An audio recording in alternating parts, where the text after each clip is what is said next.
I think a really common question to hear as a Christian is, how do you hear God speaking to you? Like, how do you know it's Him speaking to you? How do you know that it's not your own voice, telling you what you want to hear?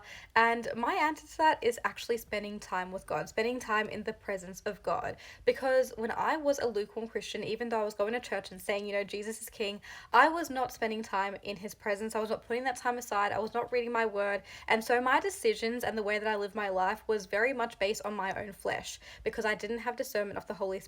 And that is exactly how you will hear His voice, by spending time in His presence. And the Holy Spirit will convict you, will, nudge you and tell you things and stop you from making certain decisions rather than you being the other way, how I was before when I was, lukewarm.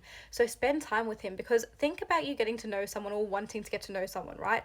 You're always wanting to speak to them, you're asking them questions about themselves, you're wanting to actually see them to, get to know them on a deeper level. It's the same thing with God. We need to be putting that time aside to actually get to know Him, because so many of us say, I can't hear Him, like He seems silent, He's not moving in my life, but then we're not actually putting that time aside to spend with Him. I've been guilty of that. So spending time in His Word, He will speak to you, okay? Reading the Word, it is living. The Holy Spirit will speak to you through the Word, okay? You'll open the Bible and it'll be a Bible verse that is so relevant to your situation. And the crazy thing is, you'll go to that same Bible verse like a month, 2 months, a year later, and it'll still be relevant to the situation you're currently facing at that time, because it is living, it is able to be applied to our lives today, and the Holy Spirit will speak to you through that. Worship music is another one. Obviously, worship is not just necessarily listening to worship music, but it is such a good way to get in God's presence and to come in a state of gratitude.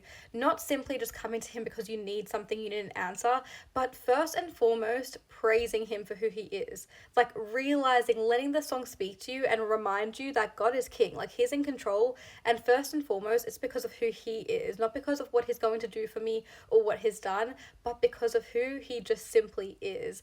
And through that gratitude, you will hear Him even more clear.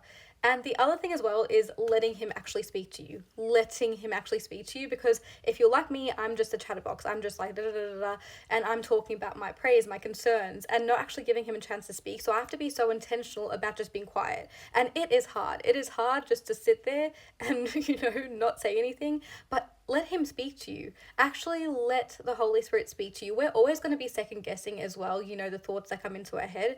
But that's why discernment is so important, and why constantly doing it will get you just closer and in a stronger relationship with the Holy Spirit. But sometimes it's not just this audibly clear, loud voice in our head telling us to do something. I know a lot of us have that vision or, imagery of God speaking to us. Sometimes it is through a movie. Sometimes it is through a friend or through some person on the street, a random person on the street, through a TikTok video. We have to be open to letting God speak to